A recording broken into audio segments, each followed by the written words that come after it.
Assalamualaikum warahmatullahi wabarakatuh. Good morning, students. So, welcome to basic writing subject. Today, I am going to explain to you Unit 1, which is orientation, about the introduction or background, how you can actually write in a good way. Okay, so let's see the quote here. To get started, don't worry about your subject. Start writing. Let the process get messy and complicated. Allow yourself freedom to make mistakes. So it's okay if it's in the beginning and you still make mistake in writing because it is common and it's normal. Okay. All right. So it motivates us as the beginning writer to explore our ideas in writing. And besides, we should not be afraid of making mistakes while doing or writing a composition.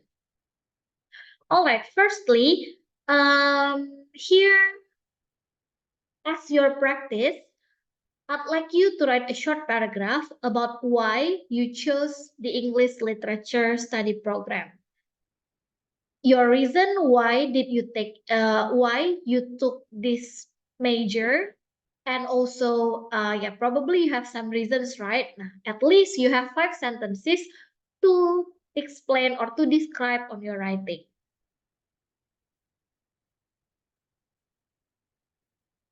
Well, in writing, there must be a minimum requirements that you need to develop your basic writing skills, especially in English literature. Because later on, you are going to write articles, right?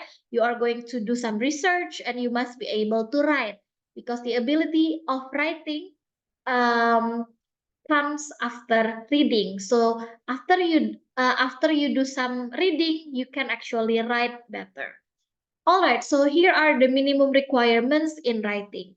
Responsible writers should express their written ideas semantically and also grammatically correct.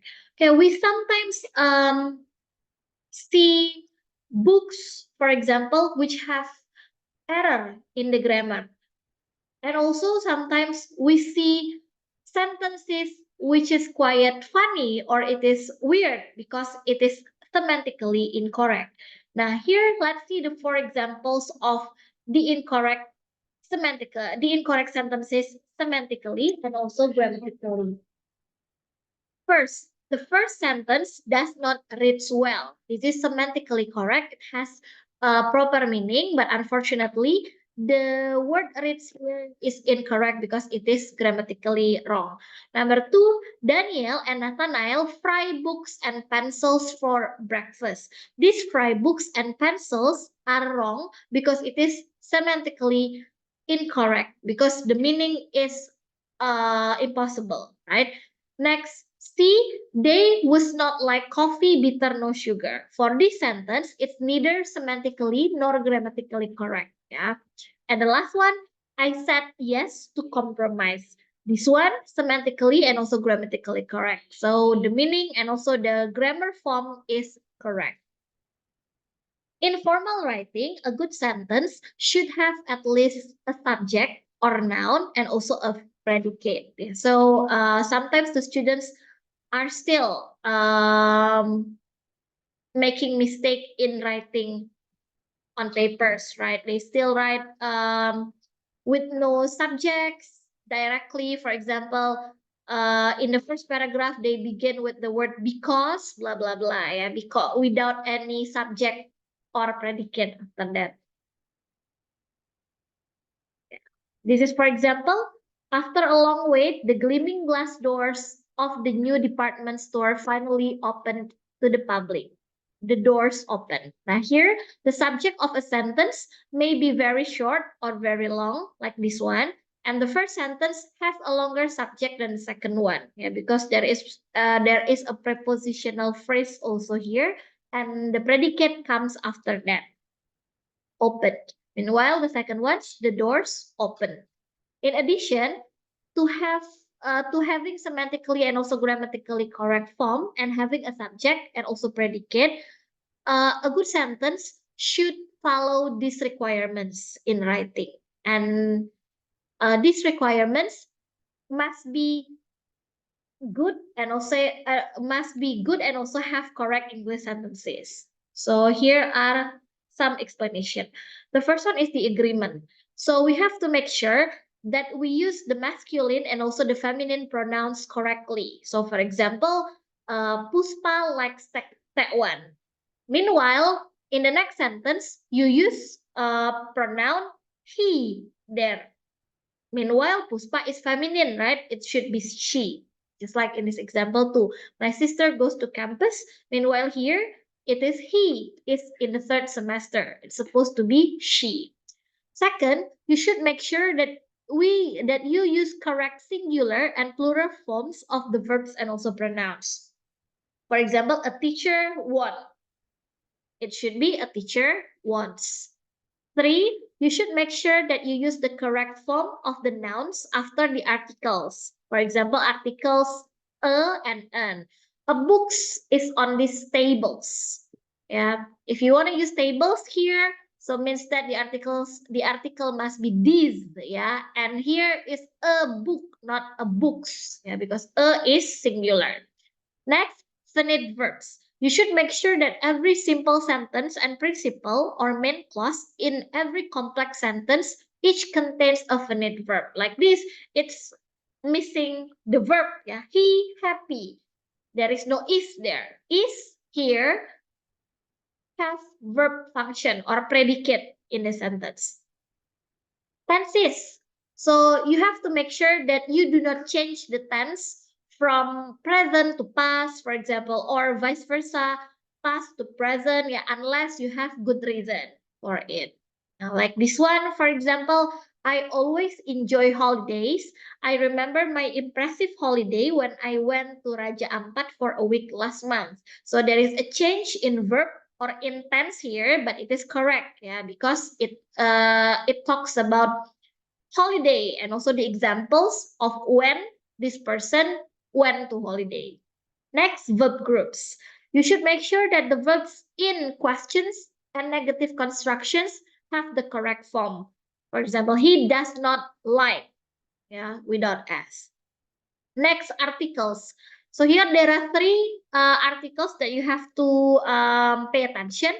First one, if you use singular countable noun, you should make sure that you put a or the or a similar word before the noun. Yeah, for example, he put a book. He put his book on the chair, for example. Second, if you use an uncountable noun or plural countable noun, you should also make sure that you do not put a before the noun. Yeah, because it is uncountable. Yeah, he gave me information. So you do not put an in the beginning of information. Okay.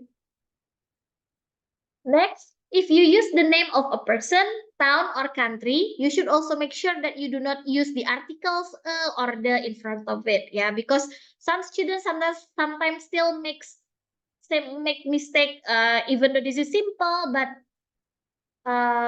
they also sometimes make mistake in this. Like for example, he goes to the Jakarta. Meanwhile, it is the name, so you don't have to put the he goes to Jakarta only, yeah, without the or the articles. Next, punctuation. This is also actually a simple problem, but it's also some problems with some students, yeah, because they still make mistake in punctuation too, yeah. So you have to pay attention on the punctuation. Firstly, the use of capital letter, which is in the beginning of every sentence, and also a full stop at the end of every statement and a question mark at the end of every question. So you have to make sure to put capital letters, full stop, and also question mark or other punctuation. Yeah, like he loves you. It means he H in capital letter and also must be you should put full stop here. Second, you should use capital letter to begin the name of a person or a country. Yeah, like this one example, yeah, this is no capital letter, so you have to make it in capital letter. Thirdly, you should make sure that you use the possessive apostrophe correctly. Like for example, my sister's car. Yeah, my teacher's hobby. Like that. Nah, this is wrong because thanks to you, it is not possessive pronoun. Yeah, so you do not have to put apostrophe here. Next one, you have to pay attention on the spelling. First, you should make sure that you use the words there, and then, and also then correctly. They seem to have the same pronunciation but different spelling. So you have to make sure that it is which one you want to use here. Don't make mistake. The second one, when a word ends in P, T, D, M, N, and also L, and has a short vowel in its final syllable, the consonant should be doubled when the suffixes able, at, or ing are added. Meanwhile, when the final syllable contains a long vowel, the consonant should not be doubled. Yeah. The last one, if you use a word which spells the sound E, a long E, with the letters E and E, you should use the rule for their order. Yes. So you have to put the E before, not after the E. Okay. All right, as for the task, I have already assigned you some writing assignments in the class. So please do it and also upload on e-learning. Well, I think that's all for my explanation about the orientation in basic writing. Yeah, thank you. Wassalamualaikum warahmatullahi wabarakatuh.